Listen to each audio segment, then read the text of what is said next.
Joining us today is former CIA agent Jack Rice. And Jack, we're now in a midterm election year. Let's talk about the politics first. Fair to say that members of Congress, looking at a difficult political landscape, they all want to be able to say to their voters, hey, I'm also working on national security.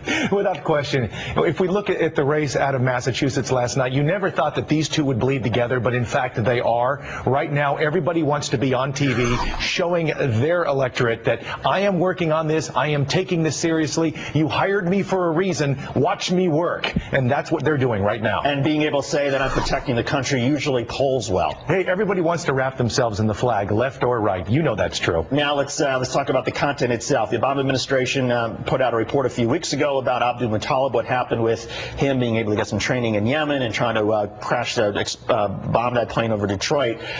Based on the report that came out and what's happened in the interim, how many changes, or what's the degree of change that we've seen now on these issues? Well, I think it's going to come in a couple of ways. There's the internal changes that need to be made inside the intelligence community in terms of them sharing information. I mean, this was a massive failure we have seen.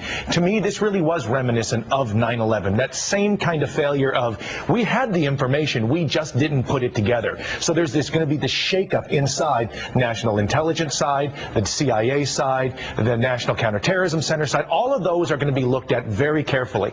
But there's this second sort of approach, and that's the security side. What's going on in the airports? How many scanners should we put in? Are we putting in enough scanners? Are we going to push them out worldwide enough? Because remember, the failure really wasn't in the United States. The failure was in Europe. If we look at what happened in Amsterdam, what happened in Nigeria, in Africa, do we go worldwide with this? How much authority do we have to push all of these other airports to do what it is that we want? Okay, Jack Rice, thank you so much as always. Interesting stuff. And again, as we're showing the video of the airport scanners there, it's sort of interesting to sort of see that the Homeland Security Secretary, Janet Baltano, she's essentially been given purview over that. You've got the FBI who's trying to handle domestic counterintelligence, and you have the various other agencies that are working overseas. So interesting to see them all under the spotlight today on Capitol Hill. You're Jack right. Rice, thanks as always. Appreciate it. That does it for me. What a day.